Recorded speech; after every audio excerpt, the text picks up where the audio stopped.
Well, welcome, Fredrik. This is the Vacation Rentals Insider Podcast. Today we have guest Fredrik from Maison CX. It's an AI concierge service that we're happy and thrilled to learn more about.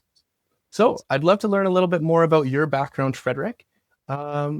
You've been in the hospitality game, it looks like, since 1997, opening your first hotel in your hometown, and then getting into short-term rentals since 2014.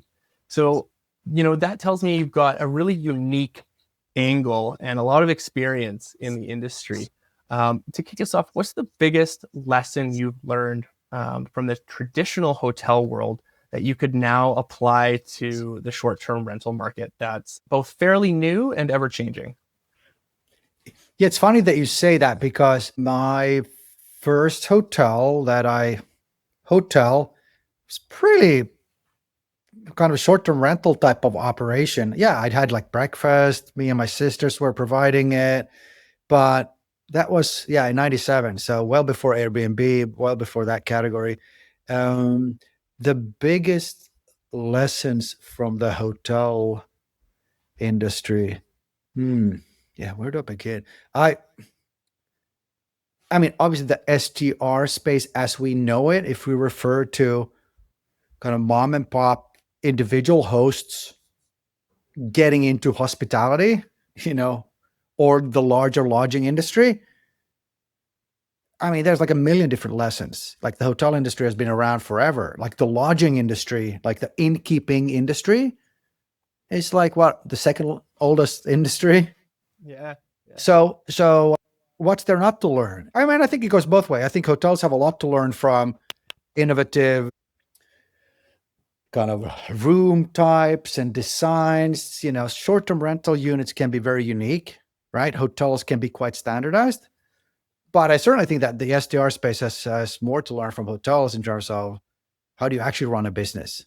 Everything, like the tech stack, accounting, revenue management, channel management, operating at scale. It's very different if you just run your a little like I did out on Long Island, or if you're actually doing this as a business. So yeah, I'll have to double click on there for sure. Yeah, I think, that's something that we're kind of hearing as well, is that bringing a lot of that hotel experience and expectations and really that business slickness to the short-term rental space is something that we're hearing a lot. And I remember back in, it was probably 2014 or 2015 when I was with TripAdvisor Vacation Rentals, when Steve Koffer came to speak to us and he said, this is great. It's a new category. Consumers and travelers are really flocking to short-term, but something that's missing is that hotel experience. Are your towels there? Are the amenities there? What's the check-in experience like? And we really had a goal of mimicking that experience. And I would imagine that part of what Maison does is making that experience for the guest and traveler much more seamless, much more integrated. Can you talk to me a little bit about how you're matching that experience and bringing some of that business aspect to short-term rentals? I'm happy to talk about my own company, but I think there's a larger conversation here. But so my AI concierge company is called Maison. It's actually called Maison Labs, the company, and we're trying out different type of agentic workflows. I think over time, we're going to be adding a lot of features, and it's going to change a lot how hospitality is operated. But if you think about the guest journey, to me, it really starts with just getting the right information about the product or the services that you're selling. And right now, like for the last, as long as the internet has been around, we've had this very static way of consuming lodging services or catalogs. You pick a date, there's a list of properties, you can do the map view. It's all quite static. And I think we're going into a more conversational style of shopping, more attribute based, perhaps more kind of lesser about, a particular address and more about an experience that you want to stitch together. So at the top of the funnel, you need to have good information about what a business is offering. So that's where we're starting. You got to have a conversational agent on your direct channel. So say your website, you got to have a conversational agent that allows the user in any language to just have that conversation going.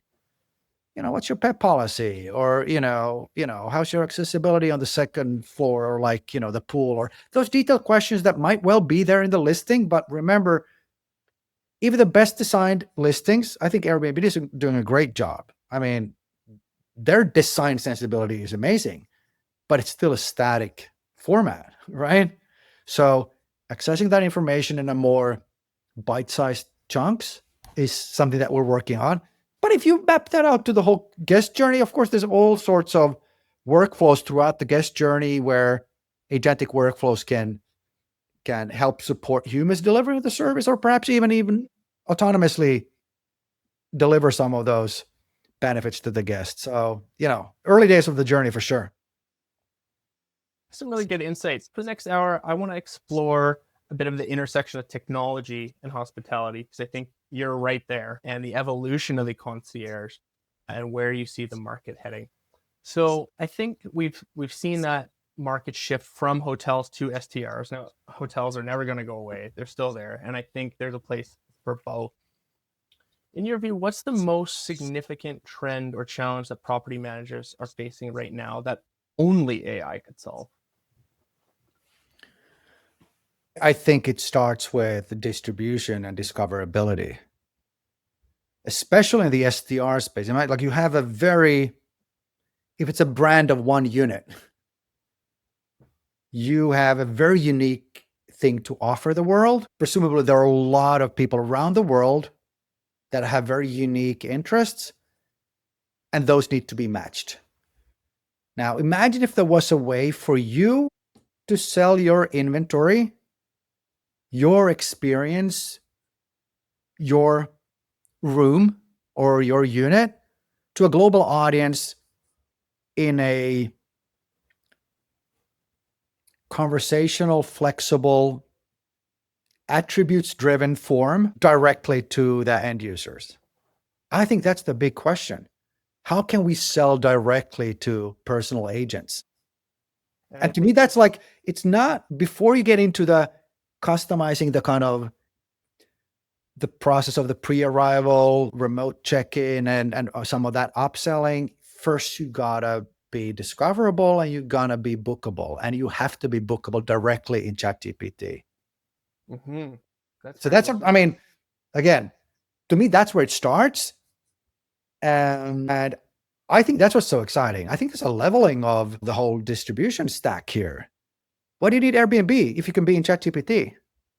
Yeah, a bit of a democratization and bit of a almost deplatforming, and you're less reliant on some of those big players. And it's funny, another gentleman I was speaking with was talking about the notion of a personal or business brand agnostic from those platforms. And I think you've really keyed in on something of booking in ChatGPT or Perplexity or wherever, because that's where the people are. That's where they're doing their research now. Yeah. No, I mean, I ask this a lot to people. Sorry, still recovering after a flu that I caught in San Francisco last week. But Sorry. I ask this a lot. Have you planned a trip using GPT? And everyone's like, I've done research. When I was in Boston for a conference, I had an evening and a morning to walk around. I said, can you plan me a walking route? I want some things to eat. I want to see some historical things. I want it to last this long. Can you guide me around the city from where I'm staying and recommend some places? And it was okay.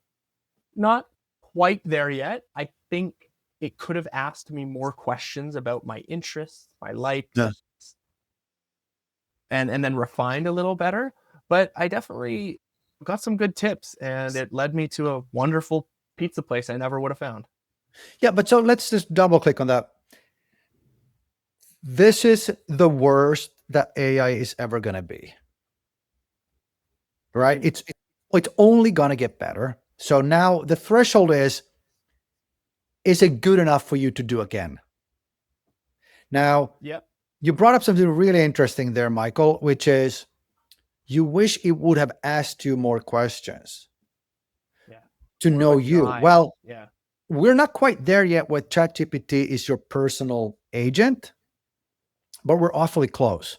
Now, unlimited context window essentially means that everything you've ever done is going to be there, part of every conversation, always, unless you kind of clear it out or ask that feature not to be turned on, which means ChatGPT, or when I talk about ChatGPT, I mean, I see this category of personal agent, Perplexity, Claude. I mean, I'm just use ChatGPT out of convenience, but we all know the category. They're going to get a lot better, and they're going to know you better than anyone else, including yourself. Now, that means that it's not going to have to ask you things. It's going to know what triggers you, and it's going to start proactively suggesting things to you as you have slots in your calendar, open for something. And it knows that you want history and you appreciate like kind of authentic little kind of food joints, and perhaps in the closer to the kind of fast food instead of like high end. Like it would know these kind of things about you. And sure, you can redirect it, but that personalized, tonight, I don't want fast casual tonight. I really want to splurge and I want to go to somewhere fancy because we're celebrating an anniversary, whatever it may be. Yeah, I mean, but it would know that you're there with your wife, and it's like, dude, don't do the pizza. Your wife, because your personal agent is going to be talking to other personal agents too, and your spouse, there's going to be some kind of information sharing there. Now, I think this is a huge opportunity for hospitality. And certainly, I mean, there's a big debate whether or not SDR is hospitality, but take anyone offering to sell anything, I consider to be a business. Now, a business is going to be represented by a business agent. An individual consumer is going to be represented by a personal agent.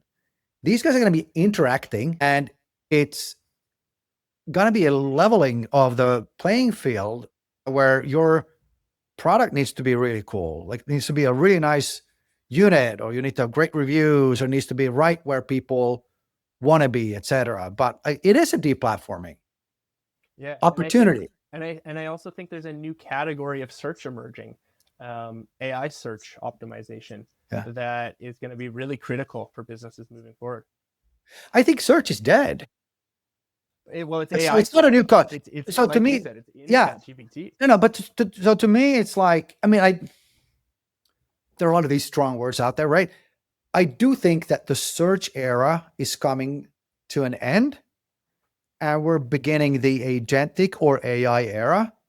Now, the way you interact with machines is not going to be single shot keywords. Search, like just type in a short set of keywords that could get you the answer. We've become used to kind of, hacking the search form factor. I think we're going to be much more human in our interaction with machines. We're just going to be saying things and talking, and it's not single shot. It's like multiple. It's a conversation. We get to talk to a machine. We get to talk to our personal agent, and now even more so, personal agent is over time going to get more autonomy because you're going to trust it to do things on your behalf. So it knows that you like certain artists, and it's gonna be like, if not booking, at least suggesting dates when that concert is somewhere where you might want to go, and be much more proactive. And to me, that's like so far from the search era. Yeah, it's much more that you keyed on where proactivity, getting ahead of it, much less reactive. And like you said, it's going to build that context over time. So I think right now, I heard this the other day, that AI is essentially the smartest baby you've ever met. Yeah. Still doesn't know much about the world, but has a high IQ, and it's very high functioning, but it just needs to learn a lot more. Yeah, I don't know. I don't know if I like that analogy. Like, there are so many different analogies, but like, people were like a year ago, it's like an overeager intern. It's a new thing. Yeah. Right. It's the memory of the world in an app, and the intelligence of the smartest person you ever met, all in one kind of general application. Now, are you going to be planning your trip in this type of intelligence in an AI? For sure. Are you going to be booking directly in an AI? For sure. I think Why would you go to an app? A separate, you can do it all in one. Absolutely. And again, going back to kind of 10 years ago at vacation rentals or Airbnb we were competing against, that was such a main key thing, was direct booking. Yeah. And now it's even one step further from, you're not even going to, frederiksbnb.com. You're booking through ChatGPT. So it's even more direct. Yeah. No. I think that's the huge question mark right now. How is that going to work? Because vacation rental businesses are, there's the professional multi-property operators, right? And there's the individual mom and pop. I think it's a great opportunity to be discoverable globally, but you got to get your act together in terms of specific product descriptions. Your tech stack needs to be agent interoperable. There are a lot of open questions there as to how it's going to work. One big question is, okay, so what are you going to have to pay OpenAI to become bookable? And I think it's going to be a lot lower than what Airbnb now just got into hotels last week, 15.5% on average. Like, I think we're going to get closer to a credit card type of fee here for distribution. Like under 1%. And that, to me, that's not only like a business growth, right? You're gaining up to 19% on your margin overnight, potentially. Changes everything. And what do we know about, supply and demand? Well, that just means there's going to be a lot more supply, but it's going to be a lot more appealing of an industry. So that I'm excited about. The idea that we're just going to have an era of creativity and hospitality and lodging that's going to make the last 100 years look really pale in comparison. All sorts of new types of not only physical structures, but service concepts. Also have lodging available in locations that could not perhaps support lodging, kind of short-term lodging in the past. I find that utterly inspiring, even if there's a lot of unsettling kind of themes or topics floating around too. But, I think it's going to be great for anyone leaning into travel, hospitality, lodging. Yeah, I see it as only a good thing for both sides, for the travelers, for the hoteliers, for the property managers, and even the mom and pops.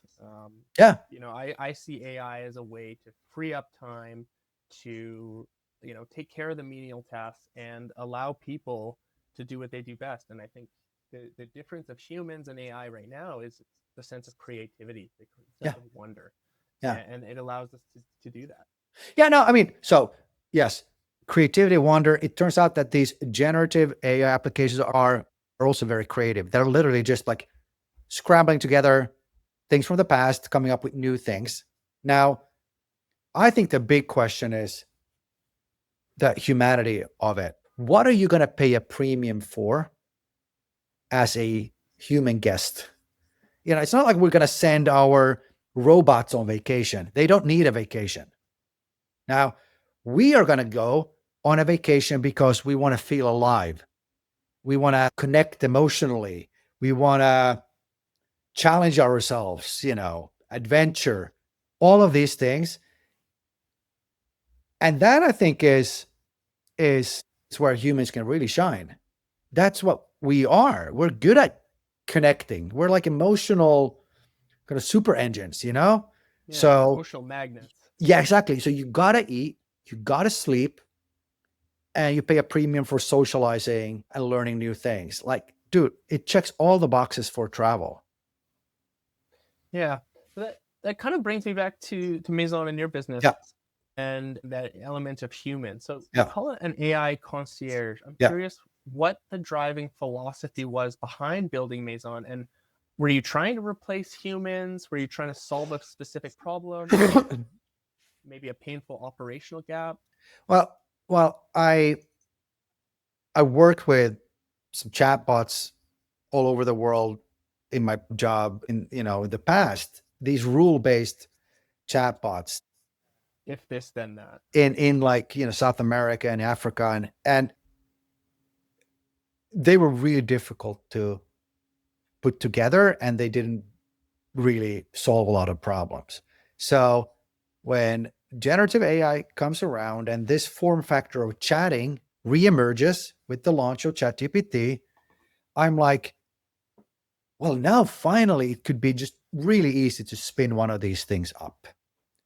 Now, as a matter of fact, a lot of people that land on a business web page, or a lot of people that call a business, they have a very specific question in mind. Now, the format of the website or the format of the kind of the phone tree when you call in is very static, right?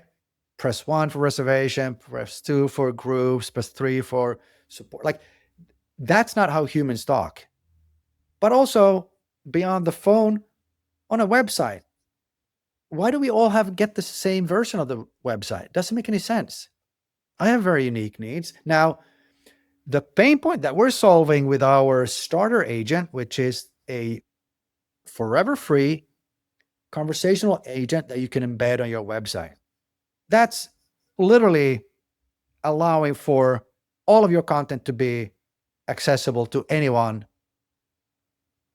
in any language. And that's more like to answer sort of FAQs.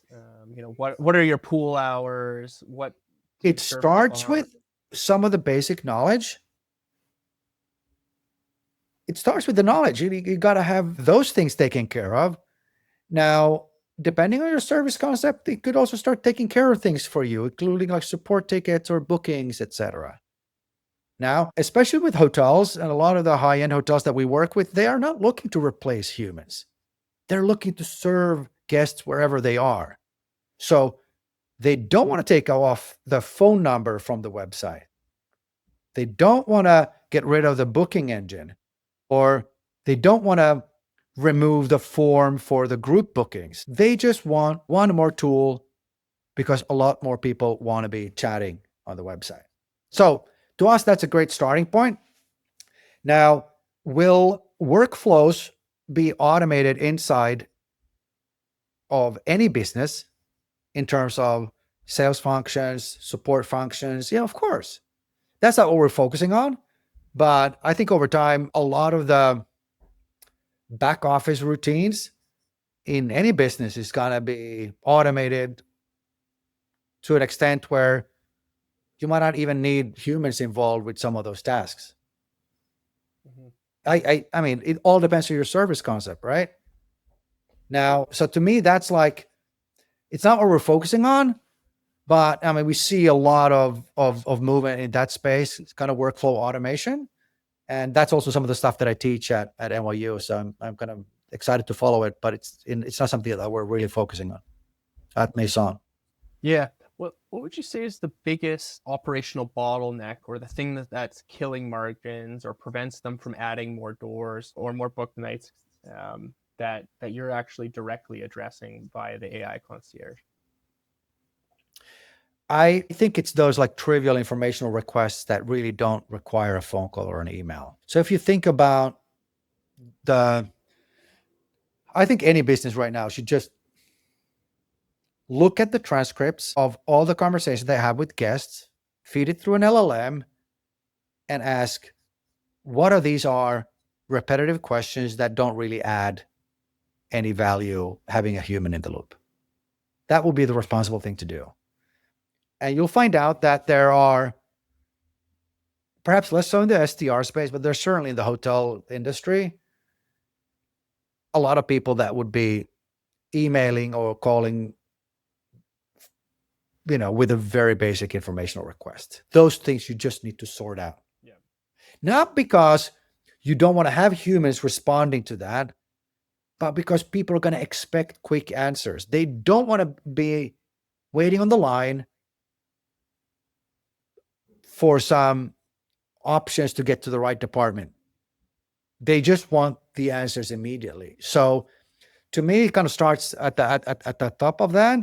But of course, the more systems you connect into, the more of the manage your bookings, the more of accessing, resending the door code, or the more of the guest communication functionality, the more of that thing you can also be taken care of. So to me, I see it as a buffet where you're going to have a lot of these features that are going to be rolled out, and I think it's a great time to be an operator, to pick the best of breed of every piece of the stack, as long as they're interoperable.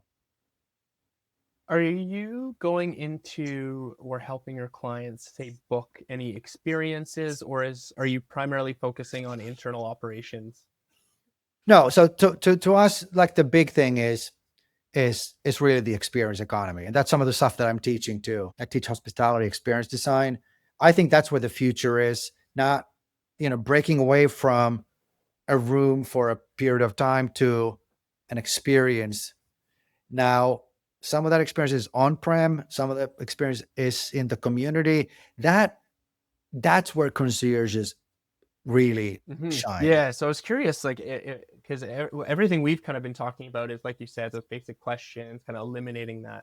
But I'm curious on that next phase of the experience, and kind of getting a holistic view of it. Yeah. So here's how we're approaching it.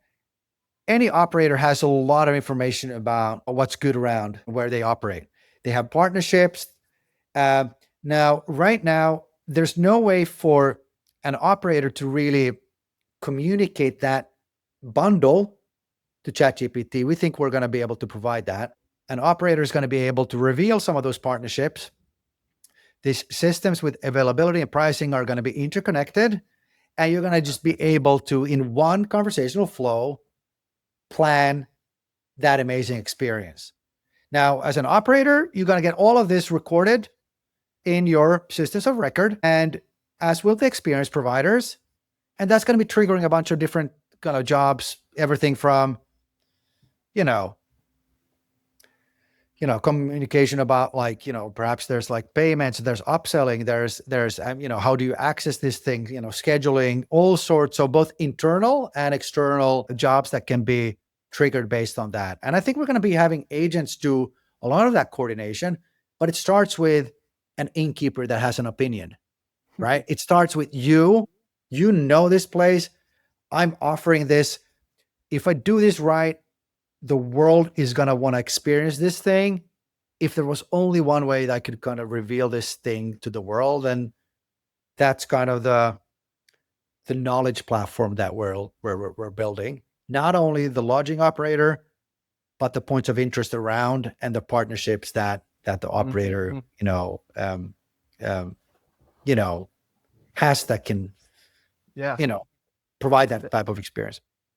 That really leads into my next question. Taking a look kind of in our crystal ball into the future, if you were to fast forward 5 years, what would a fully optimized property management company look like, or a fully optimized hotel chain? And could you put a percentage on what percentage of their operations you think would be automated? And we touched on this earlier, and what would still require and be best served by a human? That's a very good question. One way to think about this, in my mind, is to look at an org chart. A traditional org chart for a professional SDR, kind of multi-property operator, or a small kind of hotel management group. Imagine that org chart.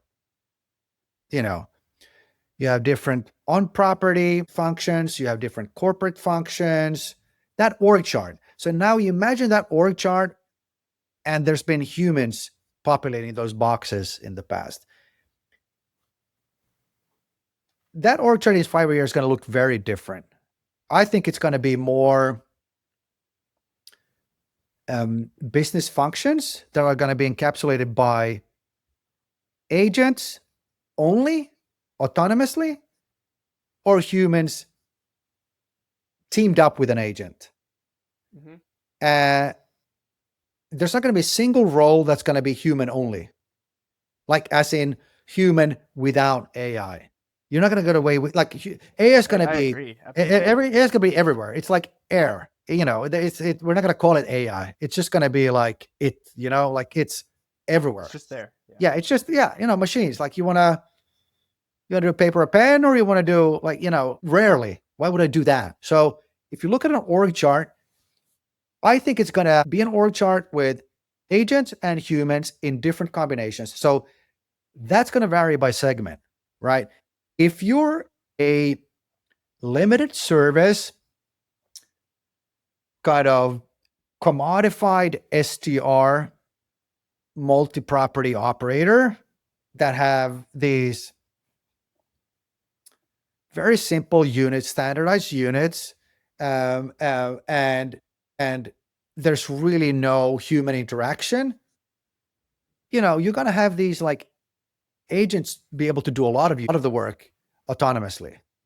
Now, you would be in the commodified part of the industry where I think the profit margins are going to be squeezed. So there's going to be org charts for different service concepts, right?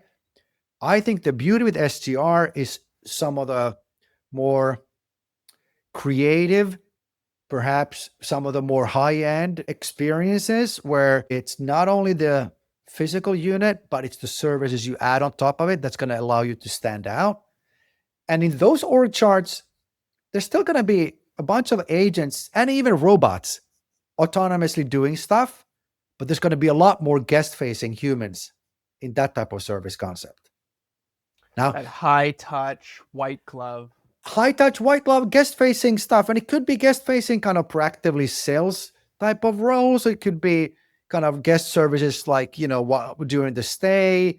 It could be like activities. In all of these scenarios, I think there are some back office functions that are never going to come back. And I don't think that's a bad thing. I think this industry should be attracting people that want to lean into value-added kind of hospitality instead of just a purely commodified kind of scaled-down lodging experience. So that's why I kept commenting. But there's a bunch of different approaches to think about this. But the org chart is going to look very different. To me, it's going to be less of in terms of the humans in that org chart, it's going to be less of a pyramid than what we've been used to. And it's hugely transformative for sure. So that's the future for property managers and hotel. I'm curious what your future looks like, how you see your product evolving and fitting into that space. And maybe you can even talk to me about some of your growth goals in the next year or two. So for Maison, we firmly believe that every business in the world is going to have a conversational agent. And we want to provide that for STR, for hospitality, for events. Ultimately, we think that there's a big opportunity with the distribution layer. So the first step is to make hotels directly bookable and actionable by ChatGPT and other personal agents. So that's some heavy lifting that we're going to be working on. Yeah, we already have some STR operators. We have a bunch of hotels. So, we're building an organization now that's growing really fast and it's global. So, there's no shortage of work to be done for sure. What sort of avenues have you found the most success in your client acquisition? To be honest, we're starting to do see a lot more inbound. People are noticing us, and it's clear that operators are looking for different ways to apply AI in a practical way. So a combination of things, bunch of partnerships. We work a lot with some of the bigger hotel management companies. Some of them are really leaning in. Some of the bigger hotel groups are a little bit slower. Some of the STR management groups are certainly quite keen because they are operating on a very kind of slimmed down, service model to begin with. So they're kind of quite comfortable with the idea of streamlining some of that, guest interaction. So yeah, it's a combination of things, but a lot of demand for sure. Yeah. Placing any ads or doing direct outreach? Yeah, we're doing not ads. No, we don't. We're not big. Yeah, we're not big on ads for sure. We're building a brand and we are telling the world about it. So podcasts more and more now, and a lot of word of mouth. And we just won an award too, Best New Tech of the Year. Fantastic! Congrats. So I don't know, the Gong. Yeah, no, that's great. So independent hotels absolutely love us for sure. But yeah, starting to work with some of the big hotel groups too. Excellent. That's always So good to get so your name all of out the there, above. build the clout. Yeah. Um, okay. So just kind of getting towards the end here, you've been in the space for some time. Is there a piece of advice that you would give to a property manager or a host who's just starting out, trying to navigate the kind of complex world of platforms, brand building, booking? What's one piece of advice that you'd really give them? Yeah, that's a great question. Again, this is the industry to be in. If you like me when I got in, I just needed a job. I wanted to make money and I didn't necessarily want to have a boss. So this is the industry for you. Now, you could take it any different way. It's so the opportunities are so big and the roles are so varied. So yes, in the hotel space, a lot of the roles are quite siloed, asset management, or you do operations, or, on the marketing side of things, or you do, on the tech side of things. The beauty with STR, in my mind, is a great learning ground. You have to do everything. So you buy the property, you finance the property, perhaps you remodel the property, you name the property, you try to promote the property, you operate the property, distribute the property. I find STR to be like a great gateway drug to this industry. Now, I think the big question for a lot of mom and pop operators are taking that next step, the second unit. Sure, the third unit, and getting into that like 20 plus units to make it really something that can generate, you know, a comfortable life and some wealth. That's where I would really encourage anyone to not lock yourself into long contracts with vendors and to embrace best of breed technologies that are interoperable. In terms of channels, yes, you need to be on all the channels. Definitely. You need to have a core system of record and other system components that are interoperable, open APIs, connectivity. Um, so don't sign up for long contracts with vendors that aren't, at the forefront of this thing. Now's not the time. Now you want to be working with those nimble, agile, best of breed companies that are going to be pushing the boundary, because as a smaller operator, one of the benefits you have is you can lean into that. The bigger, more established ones, if on the SDR side or on the hotel side, have all those corporate layers that makes them a lot slower. So I think it's a great moment to enter the industry and use your personal agent as a co-pilot, like an SDR co-pilot. Just tell them more and more about your things. Educate yourself. It's a great space to be in. Hmm. And finally, what is something property managers or even other tech founders in your space might be overlooking? Is there a blind spot that could become a major pain point in the next 12 to 18 months? Uh, and same question for you and your business. I'll ask, what's something that maybe keeps you up at night, and how are you preparing to solve that in the next 12 to 18 months? That's a very good question. I think we're in this early stage of the super cycle where we're quite naively trusting these services now. And I think that's fine because you're essentially just chatting, you know, a lot of these chat GPTs, right? Or our service for that matter. Now, the moment you're going to be able to shop in chat GPT, you really need to trust that thing. So I think trust is the big curveball here. Right now, our trust hasn't really been tried when it comes to chat GPT, a little bit. We talk a lot about that, like sycophantic nature of these bots and how that's like, not good for you and how people might become more skeptical. I think there's a big trust issue here lurking where the ones that nail it, and I think Apple's in the end going to be in a very good position because it's a very trusted brand in terms of data privacy and in terms of all kind of partnerships. I think that's the big one. So as a vendor, you need to be very careful with your client's data. You need to really build, you need to lean in and move fast. But if you want to be around, you've got to build trust. And I think that goes for operators too. You can't build a brand without trust.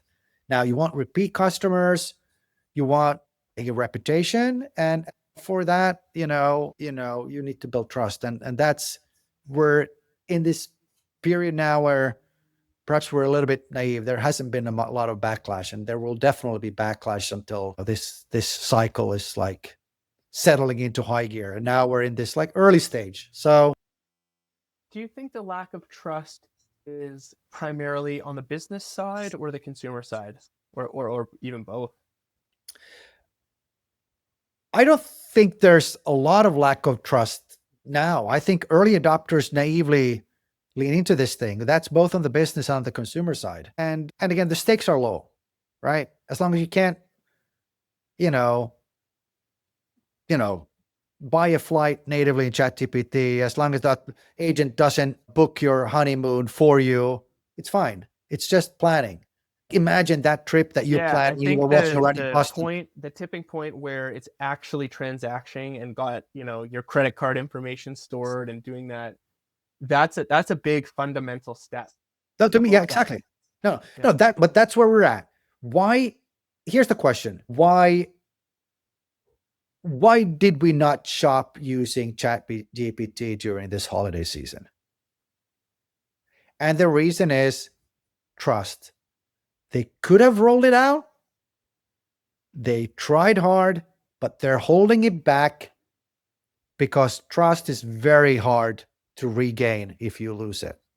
Yeah, it's absolutely in whether it's an agentic bot or a personal relationship. I think that you've nailed it.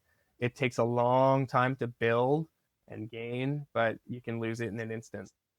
And to me, I'm not, this is not, public market stock advice, but I'm bullish on Apple as a brand because they've leaned into that. Now they kind of fumbled the AI thing. Seems to be the general wisdom.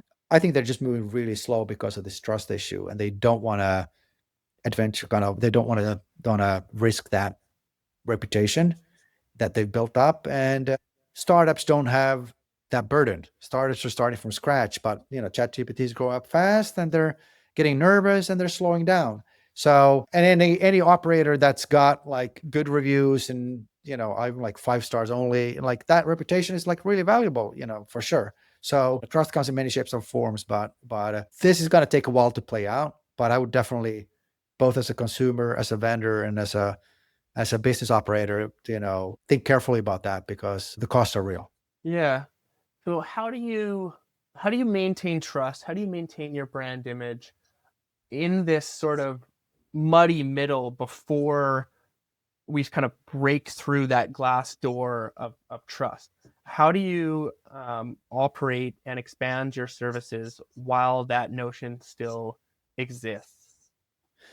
Yeah, no, it's a good question. I think so. The big hotels, the well-performing hotels, are all really good at monitoring. You can't manage without monitoring things, right? So you need data on the guests' interactions. You need data from your suppliers. You need to run it as a professional, operation. And as a single property STR operator, you're just like flying in the blind, relying on some of the Airbnb data that might come in. So you need to track what you're doing and make sure that the feedback loop from the guest is direct. So at the end of the day, even if you don't have a lot of physical service staff present during the guest stay, this is a service industry. Now, you need to operate that in a way that takes care of the guest satisfaction.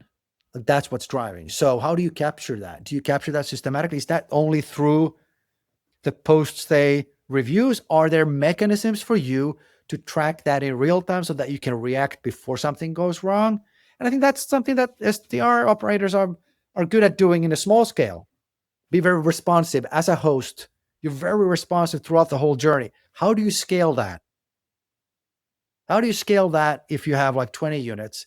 You can't be as hands-on with all these conversations. And that's certainly something where I think there's a lot of opportunity to just get the basics right and over time build that brand. Like building a brand is a long-term, investment. But if you build a brand, you're going to be discoverable and bookable directly too. That's the opportunity here. If you do this well, operate consistently this service business of yours, you're going to be able to make money here. And I think the distribution costs are going to be lower, and probably some of your operational costs too, with some of these workflow automations that are coming your way.